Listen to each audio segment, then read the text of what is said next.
অনেক দিন আগের কথা। সবুজ গাছপালা আর নদীতে ঘেরা একটি ছোট্ট গ্রামে থাকত এক গরিব মেয়ে। তার নাম ছিল মায়া। ছোটবেলাতেই সে তার মাকে হারায়।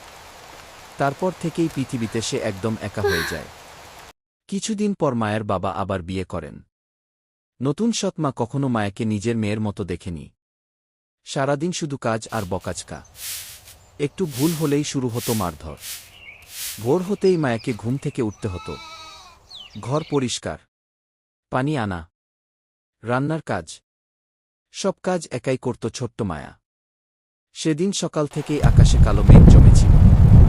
হঠাৎ শুরু হলো প্রচণ্ড ঝড়। বজ্রপাত আর ভারী বৃষ্টিতে পুরো গ্রাম কেঁপে উঠল। মায়া তখন চুপচাপ জানালার পাশে বসে বৃষ্টি দেখছিল। হঠাৎ সৎমা রাগী গলায় চিৎকার করে উঠল, এই মায়া, এখনই বাজারে যা। মাছ আর মাংস নিয়ে না আসলে আজ তোকে খাবার দিব না। ভয়ে কেঁদে ফেল ছোট্ট মায়া। তবুও সে কিছু বলল না। চুপচাপ ঝুড়িটা হাতে নিল। এক হাতে পুরনো ছাতা, অন্য হাতে ছোট্ট বাঁশের ঝুড়ি। মায়া বেরিয়ে পড়ল ঝড়ের মধ্যে। বৃষ্টিতে তার কাপড় পুরো ভিজে যাচ্ছিল। রাস্তার চারদিকে শুধু কাদা আর পানি। বাতাস এত জোরে বইছিল যে হাঁটতেই কষ্ট হচ্ছিল। তবুও মায়া হাঁটতে লাগল। কারণ বাড়ি ফিরে না গেলে খাবার মিলবে না। হাঁটতে হাঁটতে তার চোখে পানি চলে এলো। সে মনে মনে তার মাকে ডাকতে লাগল, মা, তুমি থাকলে আজ আমাকে এভাবে কষ্ট পেতে হতো না। হঠাৎ রাস্তার পাশে একটি বুড়ি মহিলাকে দেখতে পেল মায়া। বৃদ্ধা ঠান্ডায় কাঁপছিল। তার গায়ে ভেজা কাপড়, আর হাতে কোনো ছাতা ছিল না। বৃদ্ধা কাঁদতে কাঁদতে বলল, মা, একটু সাহায্য করবি? আমি খুব ঠান্ডায় কষ্ট পাচ্ছি। মায়া নিজের কথা না ভেবে ছাতাটা বুড়ির হাতে তুলে দিল। নিজে ভিজেতে লাগল বৃষ্টিতে। কারণ তার মনটা ছিল খুব ভালো।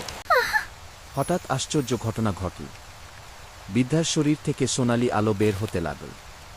চারদিকে ঝলমলে আলো ছড়িয়ে পড়ল। মায়া ভয়ে অবাক হয়ে গেল। বৃদ্ধা হেসে বলল, আমি সাধারণ মানুষ নই, আমি এই বনের জাদুকরি পরী। তুই খুব ভালো মনের মেয়ে। পরী তার জাদুর লাঠি ঘুরাল। চারদিকে জাদুর আলো ছড়িয়ে পড়ল। মায়া অবাক হয়ে তাকিয়ে রইল। হঠাৎ তার খালি ঝুড়ি ভরে গেল মাছ আর মাংসে। এত খাবার দেখে আনন্দে কেঁদে ফেল মায়া। সে বিশ্বাসই করতে পারছিল না। জীবনে প্রথমবার কেউ তাকে ভালোবেসে কিছু দিল। পরী তখন মায়ের মাথায় হাত রেখে আশীর্বাদ করল। বৃষ্টি তখনও থামেনি, কিন্তু মায়ের মনটা আনন্দে ভরে গিয়েছিল। সে হাসিমুখে বাড়ির পথে হাঁটতে লাগল। বাড়িতে ফিরে সব দেখে অবাক হয়ে গেল সৎমা। এত মাছ আর মাংস দেখে তার চোখ বড় হয়ে গেল। সে রাগ ভুলে অবাক হয়ে তাকিয়ে রইল। সৎমা রাগী গলায় জিজ্ঞেস করল, এসব কোথা থেকে আনলি? ভয়ে ভয়ে পুরো ঘটনাটা বল মায়া। সব কথা শুনে লোভে পড়ে গেল সৎমা। সে মনে মনে ভাবল, আমিও যদি সেই পরীকে খুঁজে পাই তাহলে অনেক ধনী হয়ে যাব। রাত গভীর হলে সৎমা একা একা বনের দিকে রওনা দিল। চারদিকে ছিল ভয়ঙ্কর অন্ধকার। শুধু বাতাসের শব্দ শোনা যাচ্ছিল। হঠাৎ সে সেই বুড়ি মহিলাকে দেখতে পেল। বৃদ্ধা ঠান্ডায় কাঁপছিল। সে কাঁদতে কাঁদতে সাহায্য চাইল। কিন্তু সৎমা খুব রেগে গেল। সে বৃদ্ধাকে ধাক্কা দিয়ে বলল, দূরে যা বুড়ি, আমার কাছে সময় নেই। হঠাৎ আকাশে ভয়ঙ্কর বজ্রপাত হল। চারদিকে ঝড় আরও বেড়ে গেল। বৃদ্ধার চোখ সোনালি আলোজ বলতে লাগল। মুহূর্তের মধ্যেই বুড়ি তার আসল রূপে ফিরে এল।